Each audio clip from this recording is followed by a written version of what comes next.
Jadi kalau kita lihat kan begini, ini udah fakta persidangan. Kalau kami sarankan Sandra Dewi mikir ulang lah ya, jangan mengelabui lagi.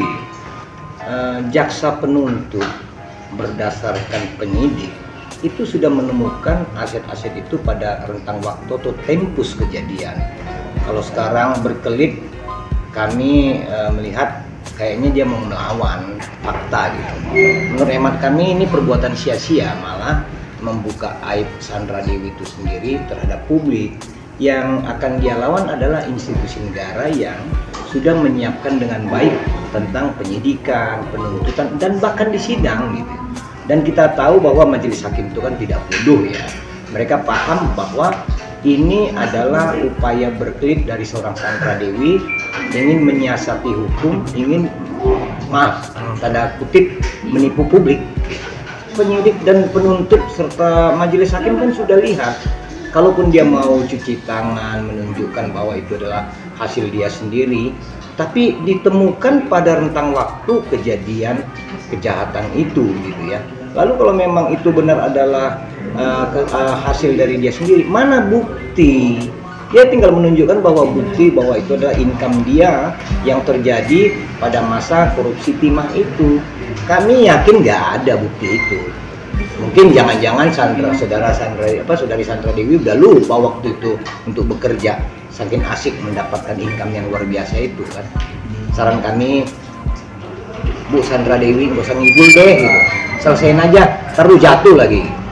Kami melihat bahwa ada aliran yang terjadi terkait dengan korupsi, atau jangan-jangan jaksa sudah mulai melebarkan rentang waktu korupsi ini. Kan bisa jadi, tidak hanya sebatas 2015-2022 lagi, tetapi sudah jangan-jangan ke 2010 itu, yang kita belum tahu. Nah, apapun itu, ini fakta persidangan. Saran kita para pihak, gak usah berbohong lah di depan sidang. Saran kita itu. Artinya ya, dari berbagai hal yang diucapkan di persidangan, suaminya tidak tahu dia membeli sesuatu atau hal lainnya, bahwa itu adalah punya dia, dia nggak tahu bahwa dia menerima transfer, atau ternyata dia akhirnya mengaku. Ini kan menunjukkan ada kalimat-kalimat yang tidak baik yang dipertontonkan pada publik bahwa dia berkelit nih sebenarnya. Dia mau menunjukkan bahwa dia bersih-bersih terus gitu. Padahal publik udah tahu melihat dia nggak bersih gitu. Jadi saran kita, jangan Sandra Dewi menggunakan momentum yang sekarang untuk malah menunjukkan citranya dia orang baik gitu. Itu tidak baik bagi kita gitu. Kesel, nanti publik makin kesel sama Sandra Dewi. Gak usah berbohong lah, mending ikuti sidang itu, buktikan kalau itu tidak benar dengan bukti yang setara. Kalau jaksa sudah menyidik, jaksa sudah menuntut, ada di pengadilan, mana bukti lu membantah itu? Nggak bisa pakai mulut gitu.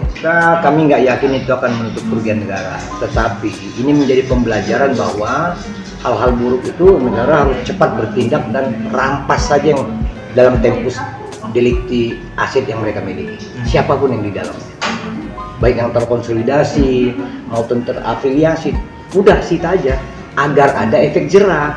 Kalau tidak nanti repot. Nanti coba kita bayangkan orang-orang seperti ini menerima aliran transfer sampai ratusan miliar. Kita nggak bisa bayangkan. Ini mohon maaf untuk yang teman-teman yang bekerja di standar biasa, sampai 1000 tahun bekerja nggak bakalan nemukan deh uang sebegitu banyaknya gitu ya.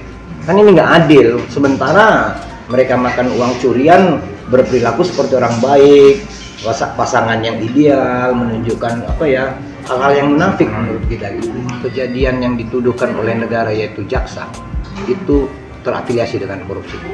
Semua sejauh yang dibeli dalam tempus itu. Lihat aja uang tuh glamornya luar biasa.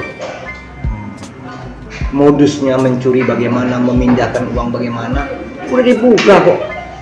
Sekarang kok mau berkelit. Kami memberi nasihat, Sandra Dewi, jangan percaya orang yang memberi Anda masukan untuk berkelit di pengadilan, berbahaya.